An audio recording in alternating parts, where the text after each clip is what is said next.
एक बार एक महिला जिनकी उम्र 60 साल होती है, वो रोते हुए एक लेटर लेके एसडीएम ऑफिस पहुंच जाती हैं और एसडीएम ऑफिस के सामने बैठी रहती हैं। और जैसे ही 10 बजता है एसडीएम ऑफिस के अंदर जाती हैं। एसडीएम साहिबा सामने बैठी होती हैं। वो उनके सामने हाथ जोड़कर एक लेटर रखती है और लेटर एसडीएम साहिबा जैसे पढ़ती हैं उनके आंखों में आंसू आने लगती है।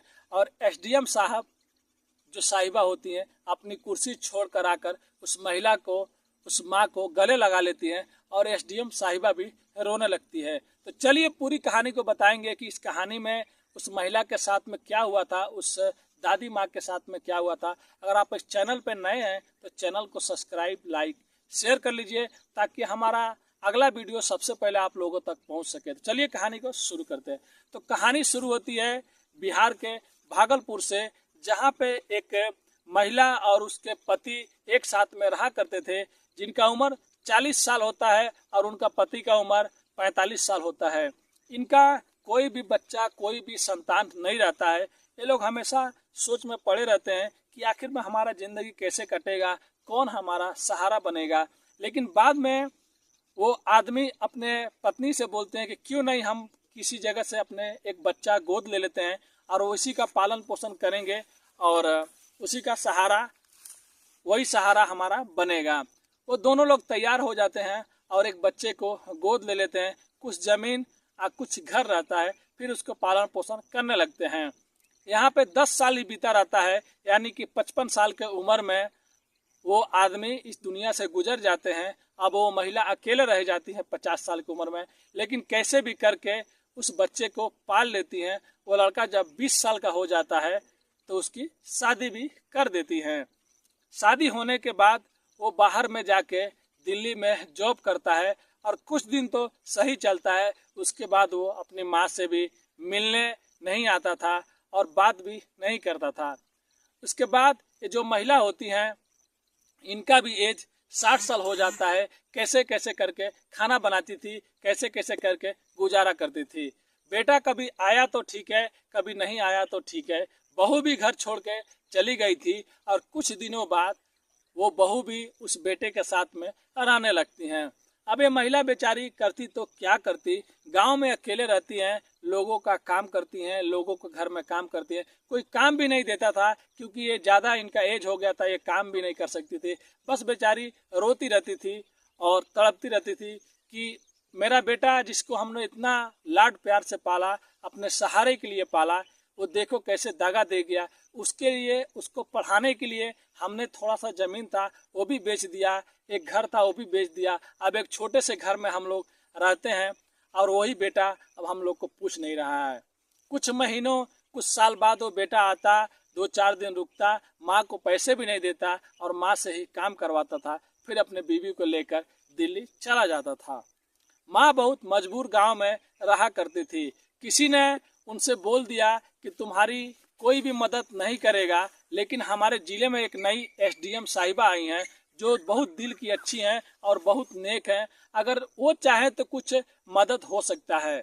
क्योंकि इस महिला के साथ में एक और घटना घट गई थी जिससे लोगों को भी इस महिला पे तरस आने लगा था। उस गांव के जितने भी लोग थे, बेटा तो पहले गांव में आता नहीं था, लेकिन बाद में एक बार जब बेटा गांव में आता है तो बोलता है कि माँ, मेरे को एक जगह नौकरी मिलने वाला है और उसमें कुछ पैसे लग रहा है, वो पैसा दे देंगे तो नौकरी लग जाएगा। अब माँ बोलती है कि बेटा तुमको भी मालूम है, तुम्हारे पढ़ाई में हमने ज़मीन बेच दिया, हमने घर बेच दिया, अब कुछ नहीं है जिससे बेचकर वो तुमको देंगे तो तुम वहाँ पे दोगे तो तुम्हारी नौकरी लगेगी। लेकिन वो बेटा बोलता है कि माँ, मैं तुम्हारा बेटा हूँ, मुझ पर विश्वास नहीं है। माँ बोलती है विश्वास है, लेकिन अभी तो मेरे पास कुछ भी नहीं है तुमको देने के लिए। फिर वो लड़का बोलता है कि माँ, ये घर है ना जिसमें हम लोग रहते हैं, जिसमें आप रहती हो, ये घर को बेच देंगे माँ, और कुछ महीनों में ही हम लोग नया घर ले लेंगे। विश्वास करो माँ, ये घर बेच दो और मेरे को पैसा दे दो। वो बेचारी महिला करती तो क्या करती, अपने बेटे के प्यार में उस घर को बेच देती हैं और वो बेटा पैसे ले लेता है और वहीं के घर के बाजू में एक आदमी के घर में कि कुछ दिन इनको रखिए, फिर मैं आपको अपनी माँ को लेके चला जाता और अच्छे से रखेंगे।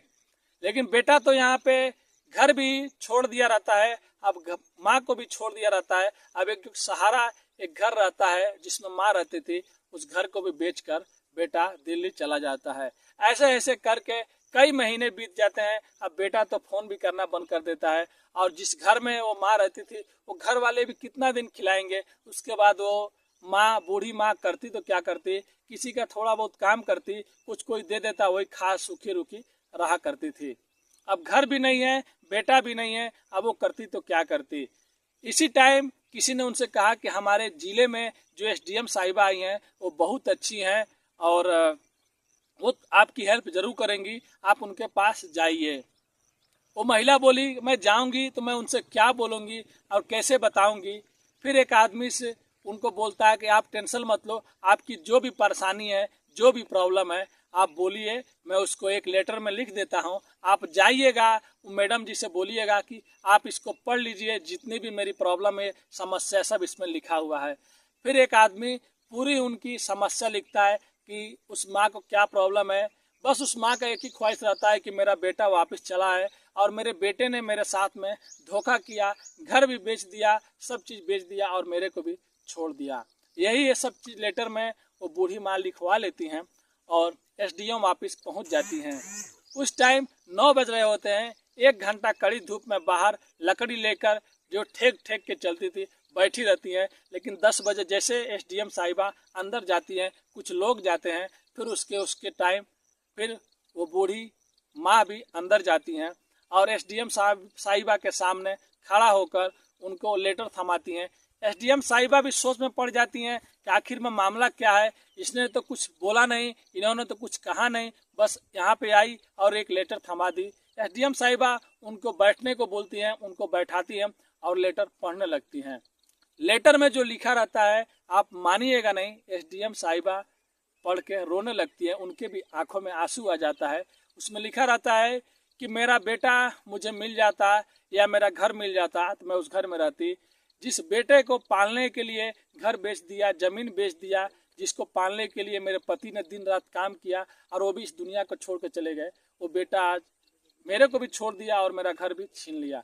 एसडीएम साहिबा सब सुनने के बाद, पढ़ने के बाद आके और उस बूढ़ी माँ को गले लगा लेती है और उनको बोलती हैं कि आप टेंशन मत लीजिए, आपके बेटे को मैं बुलवाऊंगी और मैं उसको समझाऊंगी कि आपका घर वापस कर दे और आपका बेटा भी वापस लौट के आ जाए। वहाँ पे तुरंत वहाँ पे कुछ पुलिस वाले होते हैं। एसडीएम साहिबा उनसे बोलती है और उस बेटे का नंबर गांव वाले आदमी लोग से लेती हैं और उसको फ़ोन लगवा के बोलती हैं कि इसको बुलाओ और एसडीएम ऑफिस पे बुलाओ। 4 दिन के बाद वो लड़का एसडीएम ऑफिस पहुँच जाता है, जहाँ पे उस लड़के का माँ भी बैठी होती हैं और एसडीएम साहिबा भी रहती हैं। वो बूढ़ी माँ सामने बैठकर एसडीएम साहिबा के सामने हाथ जोड़ के रो रही होती है। तब एसडीएम साहिबा उस लड़के से बोलती है, ये बताओ कि तुम्हारी माँ कौन है। लड़का बोलता है कि यही माँ है। ये बताओ तुम्हारी शादी हुए कितने दिन हुआ, तो 4 साल या 5 साल हुआ है। तो ये बताओ जो तुमको पाला, जो तुमको पोसा, उसको तुमने छोड़ दिया, जो जिस घर में वो माँ रहती थी तुम उस घर को भी बेचकर पैसा ले लिया, अब बताओ कि वो कहाँ पे जाएगी। वो लड़का कुछ नहीं बोलता है। फिर एसडीएम साहिबा बोलती हैं कि तुमको जेल जाना पड़ेगा, तुमने जो जो किया है, जो तुम धोखे से किया, तुम धोखे से घर बिचवाया है, तुम ऐसा ऐसा किया है। फिर वो लड़का माफ़ी मांगने लगता है और एसडीएम साहिबा बोलती है कि उनको उनका घर दो। फिर उसी गांव में वो लड़का कुछ पैसे रखा रहता है, उससे घर बनाता है और वो बोलती है कि तुम अपने माँ का ख्याल रखना, अगर तुम अपने माँ का ख्याल नहीं रखोगे तो सोच लेना तुमको जेल भी जाना पड़ेगा, क्योंकि जब तुम छोटे थे तो तुम्हारी माँ तुम्हारा ख्याल रखती थी, आज ये बूढ़ी हो गई हैं, आज ये लाचार हो गई हैं, तो तुमको इनका ख्याल रखना पड़ेगा। गांव वाले भी कुछ वहाँ होते हैं, गांव के मुखिया भी होते हैं। लड़के को बहुत शर्म आती है, लड़के का सर नीचे झुक जाता है और उसका गलती का उसको पछतावा होता है। उसकी पत्नी भी वहाँ पे रहती है, पत्नी भी वहाँ पे बोलती है एसडीएम साहिबा से कि आप टेंशन मत लो, दोबारा कभी शिकायत का मौका नहीं आएगा और मैं अपने माँ के साथ में ही रहूँगी और गाँव में रहूँगी और ये जो है ये बाहर जाएंगे कमाने के लिए। लड़का भी हाथ जोड़ के सबसे माफ़ी मांगता है। तो आज की कहानी यही थी एसडीएम साहिबा की और वो दादी माँ की। तो कहानी कैसी लगी कमेंट करके ज़रूर बताइए, क्योंकि आपका एक कमेंट, एक सब्सक्राइब मेरा भी हौसला बढ़ा देता है, ताकि मैं इससे अच्छी वीडियो, इससे अच्छी कहानी मैं आप लोगों के लिए ला सकूं। प्लीज़ हाथ जोड़ के रिक्वेस्ट करता हूं, वीडियो को शेयर सब्सक्राइब जरूर करें। और मिलते हैं नेक्स्ट वीडियो में कुछ अच्छी कहानियों के साथ। अभी के लिए अलविदा लेते हैं। धन्यवाद।